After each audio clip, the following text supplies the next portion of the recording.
Oi pessoal, tudo bem? Eu sou o Rafael e hoje eu vim comentar um pouco sobre o Amor nos Tempos do Cólera e essa resenha será uma resenha picotada, pois eu estou gravando conforme eu leio. Seria tipo um vlog de leitura se eu me mostrasse lendo, que não vai acontecer, tá? Mas eu vou comentar um pouco sobre o Amor nos Tempos do Cólera. Já passei um pouco da metade, já tenho 5 dias que eu estou lendo. E eu senti necessidade de falar um pouco com vocês sobre esse livro antes de acabar, porque é um livro muito anedótico. E você vai se perdendo, porque tem histórias aqui muito interessantes que se acabam em 2 parágrafos. Enfim, O Amor nos Tempos do Cólera, então, é um livro escrito por Gabriel Garcia Marques na sua maturidade como escritor. É um dos últimos livros que ele escreveu e é uma das grandes obras do Gabo. Se a gente pensar, ele ganha o Nobel em 1980, depois de ter escrito 100 Anos de Solidão, que é uma obra-prima da literatura mundial e do realismo mágico latino-americano. E aí, depois de escrever o Nobel, ele ficou um tempo de férias, um aninho sabático, e aí ele começou a escrever, então, O Amor nos Tempos do Cólera, inspirado na história de amor dos pais. E também nas guerras civis do Caribe, e também numa história de um navio afundado, de um galeão com muito ouro afundado. Enfim, o que esse livro ele traz? Vamos lá. A gente começa, e aqui eu vou falando sobre os meus sentimentos ao decorrer do livro, porque eu acho que Gabo, ele, apesar de discutir muito sobre a condição humana, a filosofia e tudo mais, Gabo, ele é uma experiência. Eu sinto que é como se eu tivesse sentado com um avô meu contando histórias, sabe? E aqui a gente tem uma boa história. Uma história em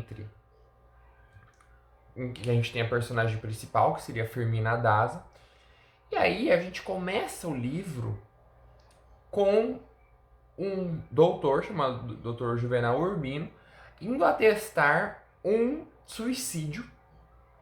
E aí a gente começa o livro com... Eu adoro começos de livro, gente, eu tenho um pouco de problema com isso. Que ele fala que o cheiro das amêndoas queimadas o referem...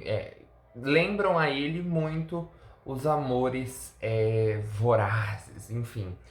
As amêndoas queimadas nada mais são do que o resquício do cianeto, é o cheiro do cianeto. Se você já leu 3 livros de Agatha Christie, você já sabe disso. Então, a gente vai aqui atestar um suicídio de um amigo dele, que era super boêmio, ele era meio paralítico, mas conseguia andar com muletas.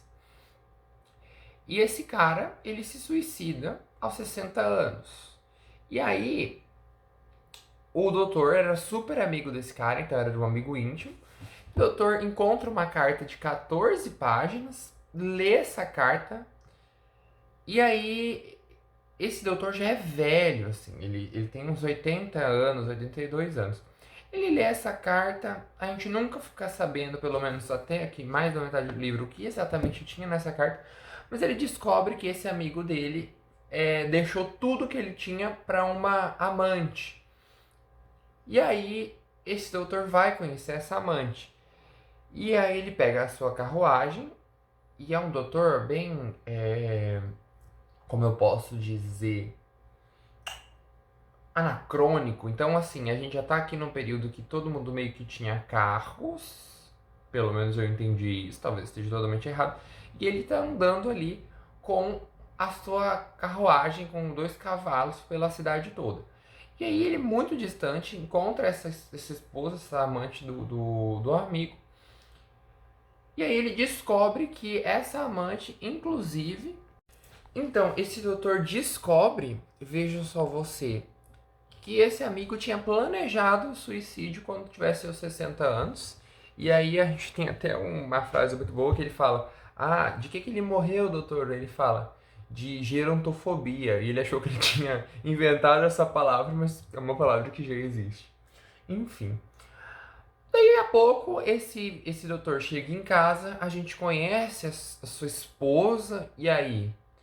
Se você entra nesse livro sem saber nada, como era o meu caso, você pensa, a história de amor é sobre os dois. E aí, quando o Gabo menciona a esposa, ele vai comentar sobre os 50 anos de felicidade que eles tiveram, vai comentar que a única vez em que eles realmente brigaram foi por causa de um sabonete. E aqui a gente tem uma passagem linda sobre isso, assim, é de chorar lendo sobre esse sabonete. E a gente pensa que o relacionamento que ele tá falando, que ele vai anunciar, é deles dois.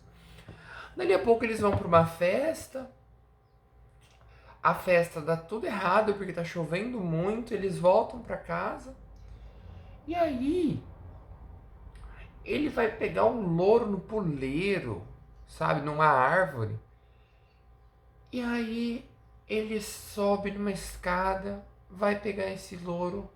E ele, na hora que dá o bote no louro, porque o louro tinha esquecido de cortar as asas dele, esse homem cai e ele morre, porque ele era idoso. Então ele caiu de 3 escadas e ele infelizmente faleceu. E aí você pensa, tá, é o fim da história, né? E aí o Gabo gosta de fazer isso com o tempo. Contou o fim da história pra gente e ele vai voltar pro começo. Aí ele continua a história falando do velório desse homem. E aí ele termina o primeiro capítulo, que é bem longo, tem aí umas 70 páginas. Ele termina esse capítulo falando que tinha uma sombra ali que ajudou o tempo todo no velório.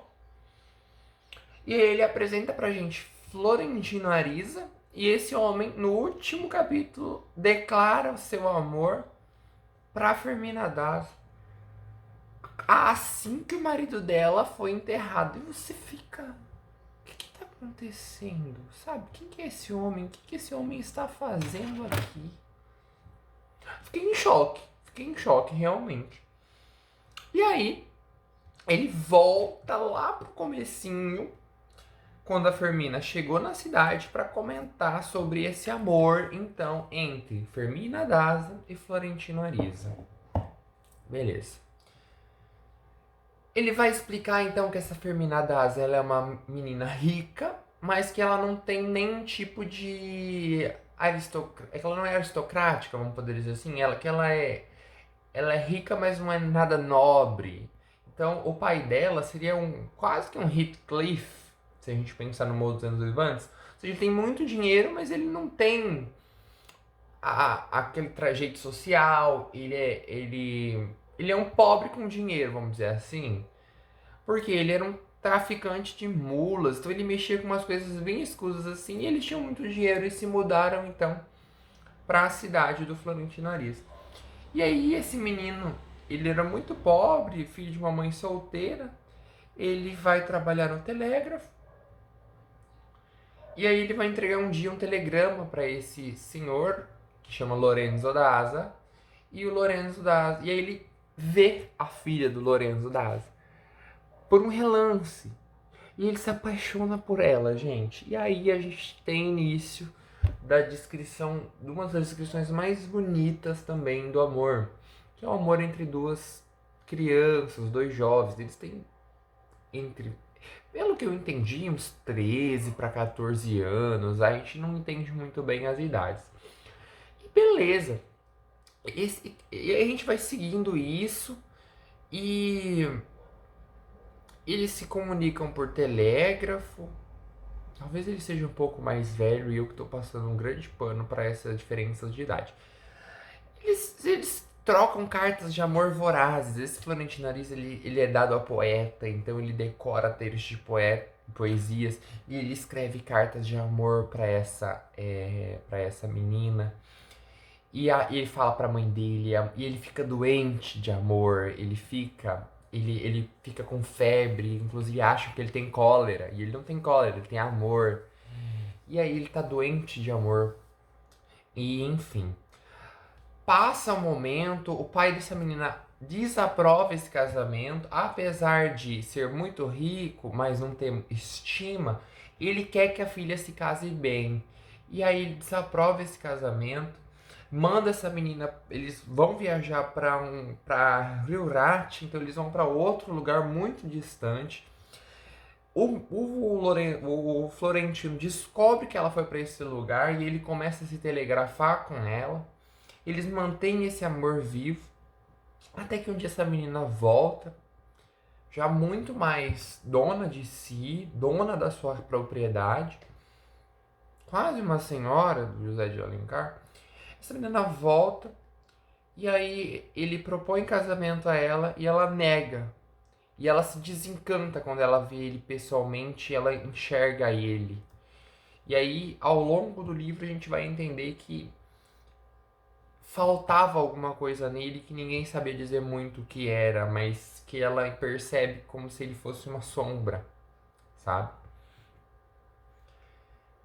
E aí isso aí descamba. A gente vai voltar a acompanhar o Juvenal Urbino bem jovenzinho, galanteando essa menina, mas de uma forma super mais austera. Então percebe-se que ele está oferecendo um contrato. E ele diz que ele pode oferecer isso, pode oferecer aquilo. E essa menina aceita. Eles têm um casamento super luxuoso, vão passar as bodas na Europa, né? A lua de mel na Europa. E ali, a gente vai descobrindo ao longo do livro, ela teve o momento mais feliz do seu casamento. Porque quando ela voltou para a Colômbia, a vida dela foi uma desgraça. Voltando, e aí, isso que é legal, o Gabo, nesse livro, ele é muito fluido. Então, ele tem grandes capítulos. Então ele tá falando do Lorenzo, da Asa, e aí no fim do capítulo o Lorenzo vê a filha e ele parte a falar da filha. E aí depois de alguns parágrafos ela vislumbra o Florentino Ariza, porque eles nunca travam uma conversa muito longa, sem ser por cartas.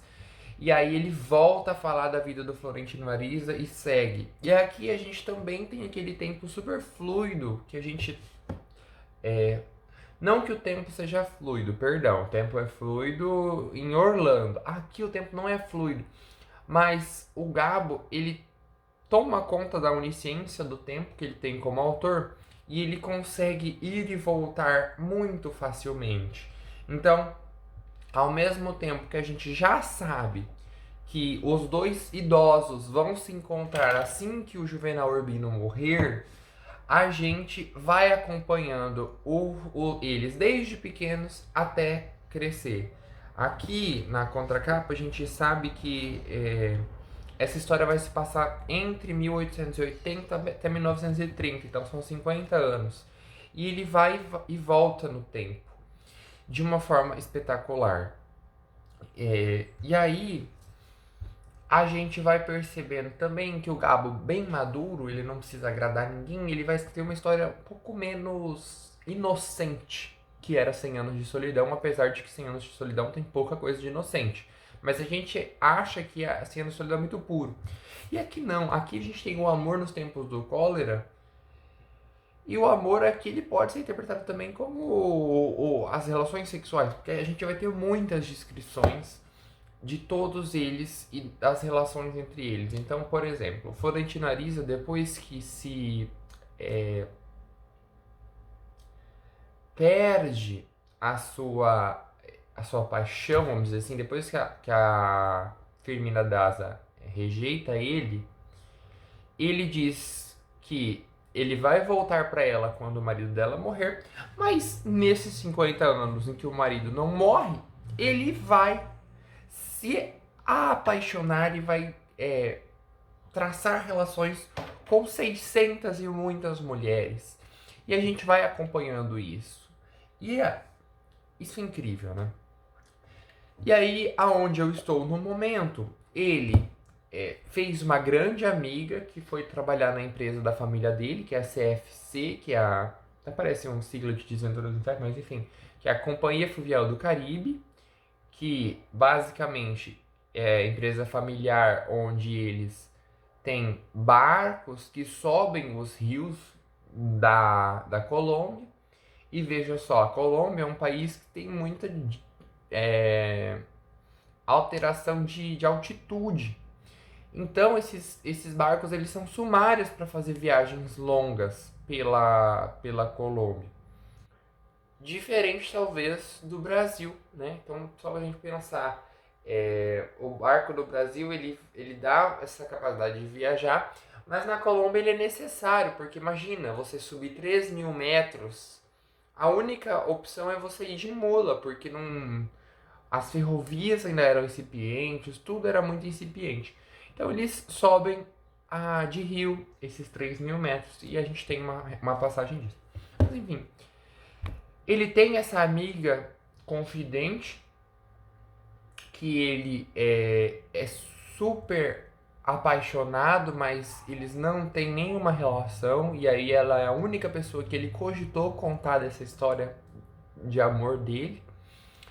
E ele também vai se relacionar com muitas viúvas. E a gente tem aqui mencionado isso, algumas discussões sobre, porque ele vai depois entender que, como ele se relacionou com tantas viúvas, ele percebe que quando o marido da Fermina Daza morrer, o Dr. Juvenal, ele conseguirá travar uma relação com ela, porque as viúvas também têm sentimentos e relações. Enfim. Bom, vou continuar lendo. Assim que eu acabar o livro, eu volto para comentar um pouco mais. E é isso. Bom, pessoal, novo dia. E agora eu já finalizei a leitura do Amor nos Tempos do Cólera. E, portanto, vim comentar com vocês da onde eu tinha parado, ali pela página 220 até o final do livro. Então, eu lembro que eu estava comentando sobre o fato dele falar muito sobre as viúvas. Porque, sim, de fato, a gente vai acompanhar muitos dos relacionamentos do Florentino Ariza. E muitos deles são com mulheres viúvas. E isso faz com que ele talvez se prepare, de certa forma, para sua amada. Enfim, a história prossegue, a gente já tem aquele spoiler inicial de que o marido vai morrer daquela forma super inusitada, até que esse Florentino Ariza aparece na casa dela. E aí, veja, eles já são dois idosinhos, né? E eles começam, e apesar de ele ser um idosinho, ele estava em um relacionamento superativo, continuava visitando as suas amantes, e inclusive tinha uma protegida de 14 anos que ele também estava fornicando. Nesse sentido, a gente também vai vendo a perversidade sexual dos homens e, de certa forma, como que esse personagem, que seria um exemplo de um homem que viveu por um amor, também não funciona. Enfim, tudo descamba, vamos dizer assim. Eles, o Florentino e a Fermina, começam então a trocar cartas novamente depois que o marido morre, ela fica viúva. Ela gosta das cartas porque o Florentino ele muda um pouco o seu jeito de escrever, então ele vai escrever umas cartas muito mais aprazíveis, muito mais gostosas de serem lidas, muitas cartas reflexivas. E, no fim de tudo, eles se acertam de certa forma e vão em uma viagem. Com o apoio principalmente da nora da Fermina Daza. Então eles dois vão para uma viagem no barco, que é um surto talvez, é bem interessante de ver. E eles vão nessa viagem, sobem o rio, e o rio que a gente tinha visto lá no comecinho do livro, agora não tem nada daquilo, né? É um rio que já foi extremamente explorado ao longo desses 50 anos, e a gente vai vendo uma visão, a gente vai vendo um rio que não é agradável, é um rio árido, de certa forma. E aí o livro termina com eles subindo e descendo o rio, né? E ele fala, por quanto tempo você quer continuar com isso? Ao caralho, ele fala para toda a vida. Então, é um livro que ele vai brincar muito com esses sentimentos. Enfim, antes de eu falar das minhas considerações finais do livro, eu vou comentar de um ponto que eu sempre gostei na obra do Gabo, que está presente nos 3 livros que eu li dele até agora, que são O 100 Anos, o Crônica de uma Morte Anunciada e O Amor nos Tempos do Cólera. Que é que o Gabo, não, ele é o senhor do tempo, como eu disse. E aí, ele faz denunciações, discorre sobre esse tema, tergiversando, e ele finaliza com outra enunciação que sintetiza tudo. Então, assim, eu li 100 Anos de Solidão logo depois que eu tinha saído da época de vestibular. E eu pensei, caramba, tinha que ter lido isso antes, porque ele ensina exatamente pra você o que é um tópico frasal, sabe? Por exemplo, página 314. Quando desembarcou com a afilhada em São João da Ciênaga, aí ele vai falar, vai falar sobre um cara que ninguém sabe quem é, vai falar da praça, das janelas e tal. E aí ele finaliza o parágrafo com uma frase: não era seu povoado. Veja, ela foi viajar e ela buscou uma saída, vamos dizer assim. E aí, ela foi ver sua terra natal. E aí ele descreve muitas e muitas coisas. E aí ele finaliza sintetizando absolutamente tudo que ele disse. Não era o povoado dela. Apesar de ela ter nascido ali, aquele de fato não poderia ser o seu povoado. Porque tudo mudou. Ela mudou e o povoado também mudou bastante. E aí a gente continua com bastantes menções ao cólera. E aí você fica em dúvida se esse cólera é realmente a doença ou se ele é a ira das pessoas pela guerra. Enfim, muitas resenhas aqui no próprio YouTube já comentaram bastante sobre o título do livro. E aí eu continuo reiterando para vocês: o amor nos tempos do cólera. O amor, como eu disse, a gente pode pensar que seria o próprio sexo, ou a gente pode pensar que será que o amor existe? Ele talvez possa contestar até o próprio Platão durante esse livro, né? Será que o amor realmente existe? Ele vai contando histórias que aparentemente podem ser muito reais, mas ao mesmo tempo é fantástico de certa forma. E aí a gente vai vendo que a ideia de amor que a gente tem vai sendo totalmente dissuadida por esse livro.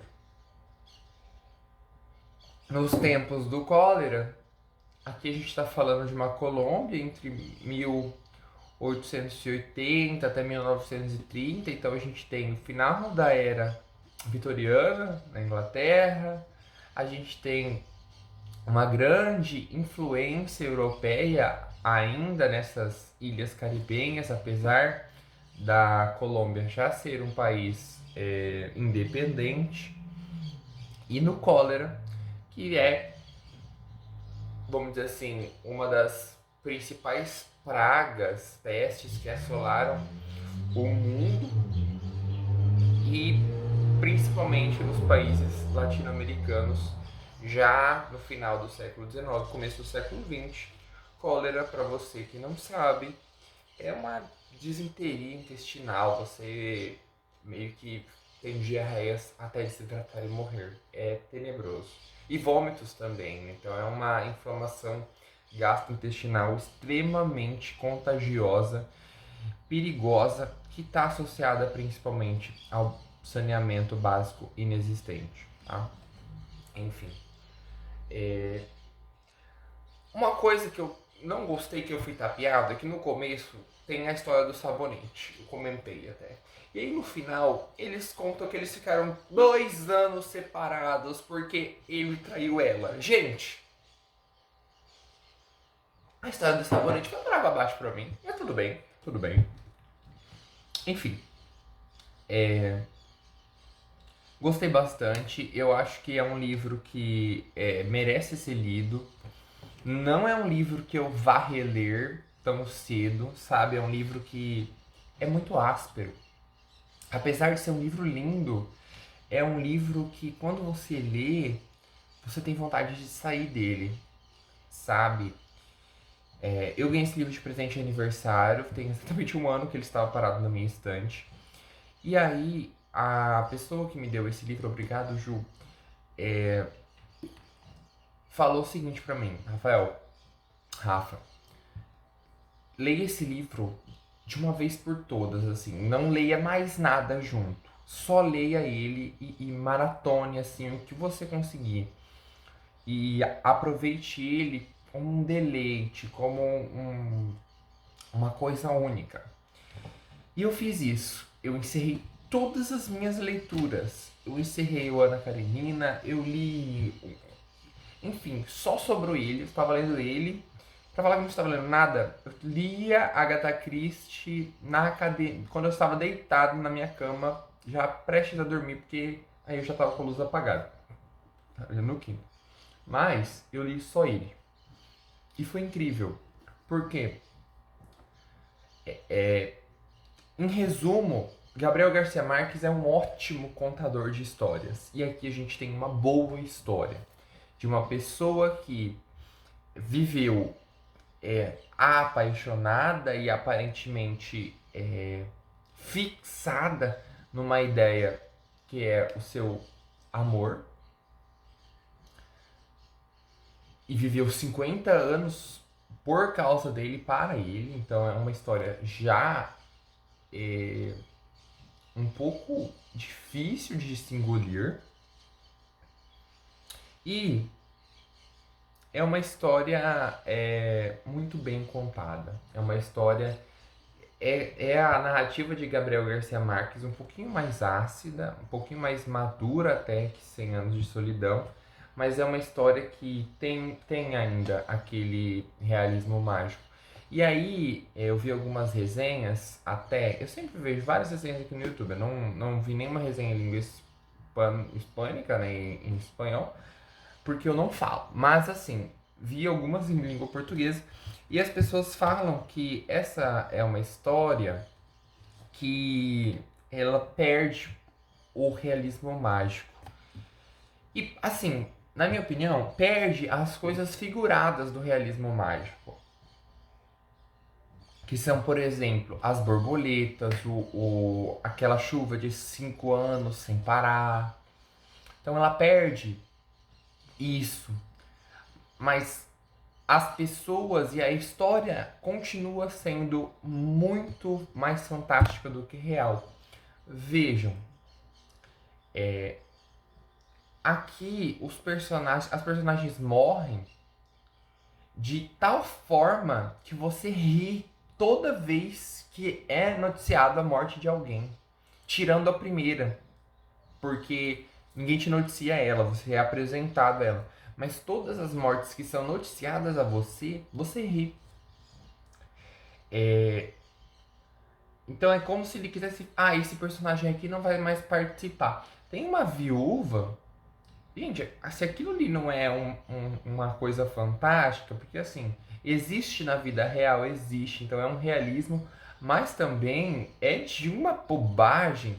Então, a história da viúva que ele escreveu coisa com tinta, gente, é fantástico, sabe?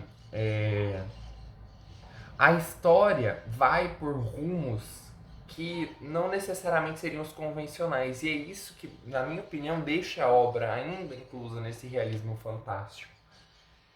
E aí, aqui a gente também tem um empréstimo das chuvas dos 100 anos. Por quê? Em determinado momento, depois que o marido da Fermina morre, o Florentino começa a mandar cartas e ele recebe uma carta de xingamentos e aí ele fica uma semana em um estado péssimo. E durante essa uma semana só chove. Então, assim, a gente tem, da mesma forma que o próprio Dostoiévski, ele refletiu muito da arquitetura na personalidade a personalidade das pessoas na arquitetura, com o quartinho minúsculo do Raskolnikov. Aqui a gente tem o clima sendo refletido no humor das personagens e é fantástico. A gente tem flores que crescem sem parar num cemitério. Então, é um livro, apesar de destroçar o sentimento do amor, o conceito do amor, é um livro que é muito bonito de ser lido. E é um livro que é viciante. Eu li esse livro em 6 dias, sabe? Eu leio muito devagar, gente, muito devagar mesmo. E é um livro que ele, ao mesmo tempo que às vezes te pede uma pausinha, é um livro que ele te resgata e faz você ler 50, 60 páginas de uma vez só. Enfim, se você não leu, adicione isso às suas leituras. Se você não leu, é provável que você tenha assistido um vídeo com tantos spoilers, mas assim, é uma ótima pedida, releia se você leu faz bastante tempo. Eu vejo vocês no próximo vídeo. Eu gostei bastante de fazer esses comentários aos poucos, mas não vou fazer isso com todos os livros, tá? Vejo vocês no próximo vídeo. Tchau, tchau!